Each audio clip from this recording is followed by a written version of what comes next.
Pensa só numa porta comum, uma porta qualquer do dia a dia. E se ela pudesse, na verdade, levar para outro mundo? É com essa ideia que a gente começa a nossa análise do universo mágico e, olha, bem misterioso do romance Voos e Sinos e Misteriosos Destinos. Então, se prepare, porque a gente está entrando num mundo steampunk, sabe? Um lugar movido a engrenagens, cheio de fuligem e onde uma missão muito, mas muito perigosa está prestes a começar. E logo de cara, a história já nos dá uma pista. Uma citação da Emily Dickinson que já define o tom, sabe? Uma esperança meio frágil, preparando a gente para um mundo onde o mistério está literalmente em toda parte. Então vamos lá. A magia toda desse livro começa com uma ideia que é até simples, mas que faz a gente repensar uma coisa que vemos, bom, todos os dias. Pois é, o prólogo do romance já faz essa distinção que é super importante. Porque aqui a gente não está falando de portas comuns, não. Estamos falando de algo muito mais mágico. Então, é assim, a maioria das pessoas só conhece o primeiro tipo, né? As portas comuns. Mas são as outras, as portas com letra maiúscula, que realmente fazem a diferença aqui. São elas que levam para a aventura, para o perigo e, claro, para outros mundos. E falando em outros mundos, uma dessas portas especiais leva da Londres de 1899 para um lugar que é, digamos, um reflexo bem sombrio e distorcido dela, a cidade de Londinium.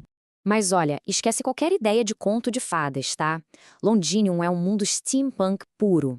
Um lugar onde a magia e a ciência se misturam de um jeito bem bizarro. Imagina só, fadas feitas de metal, dragões que cospem vapor em vez de fogo e o mais estranho. Lá é super raro encontrar alguém que não tenha alguma parte do corpo substituída por metal. É nesse mundo estranhíssimo que a gente conhece um personagem central, um homem com uma missão muito, muito específica. O nome dele é Lorcan. O Lorcan é o tipo de cara que prefere dar ordens, não recebê-las. Mas agora ele está aqui, no nosso mundo, totalmente a contragosto. E ele está obedecendo a única pessoa a quem ele serve, a senhora. E a missão dele? Bom, a senhora queria um menino, um filho, e todos os desejos dela eram atendidos. Então a missão do Lorcan é bem direta, mas ao mesmo tempo sinistra. Ele precisa encontrar um filho de carne e osso para essa governante misteriosa de Londinium. E essa missão tem um senso de urgência enorme. O Lorcan se sente completamente deslocado aqui. Mas o pior de tudo é o tempo. Para cada minuto que ele passa no nosso mundo, ele envelhece. E pensa bem, em Londinium, ele viveu por milênios sem envelhecer um dia sequer. A corrida é contra o relógio. Agora vamos mudar de cena. Enquanto Lorcan está nessa caçada, o alvo dele vive a vida tranquilamente, sem fazer a mínima ideia de que está sendo observado. Esse alvo é Jack Foster. Ele tem quase 11 anos e está completa e totalmente entediado. Ele está preso numa casa luxuosa em Londres durante as férias de verão e o que ele mais quer na vida está em qualquer outro lugar, vivendo uma aventura de verdade. Pois é, parece que o desejo do Jack vai se realizar, mas talvez não do jeito que ele esperava. A tarde entediante dele está prestes a ter uma reviravolta gigantesca. O mundo dele e o mundo do Lorcan, eles finalmente vão se chocar. Tudo começa com uma batida na porta. Mais um visitante. O Jack está escondido, tentando fugir de uma festa que a mãe dele está dando, e ouve essa chegada. Ele percebe que não é um empregado ou um vendedor. É alguém importante. Alguém chegando pela porta da frente. E quando a porta se abre, a figura que aparece é só uma sombra, um contorno escuro contra a luz. E aí vem o detalhe mais estranho.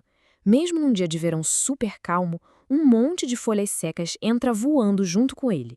O Jack sabe que não tá ventando lá fora. Que esquisito, né? Então o homem se apresenta. A voz dele é estranha, diferente. E o rosto fica meio escondido atrás de um bigode todo certinho e óculos escuros, mesmo estando dentro de casa. Tudo nesse cara grita mistério. Claro que a curiosidade do Jack fala mais alto, né? Ele não se aguenta e sai do esconderijo. E essa decisão vai levar a uma demonstração de poder que é, ao mesmo tempo, estranha e muito, mas muito perturbadora. O Jack, sem pensar duas vezes, faz a pergunta. E parece que a pergunta diverte o Lorcan. Os lábios finos dele se abrem num sorriso largo, meio inquietante. E ele decide que, sim, vai oferecer um pequeno show. E que show! É uma exibição de arrepiar. Ele arranca uma margarida do vaso e, com um simples toque, a flor vira pó. E então, com um estalar de dedos, as pétalas se reconstituem do pó e a flor volta a ficar viva. O Jack fica paralisado. Aquilo não era um truque. Aquilo era real. Enquanto a mãe dele leva o convidado para a sala, o Jack segue os dois em silêncio. Ele se arrasta até a porta para espiar pelo buraco da fechadura. Esse encontro deixou ele totalmente abalado, claro, mas também muito intrigado. O desejo dele por aventura pode estar se realizando, só que da maneira mais perigosa possível. E é aqui que fica a grande pergunta. Por que a governante todo-poderosa de uma cidade de metal e vapor está tão desesperada assim por um filho de carne e osso? Essa é a questão que fica no ar, fazendo a gente pensar nos verdadeiros motivos dela e, claro, no destino que espera pelo pobre Jack Foster.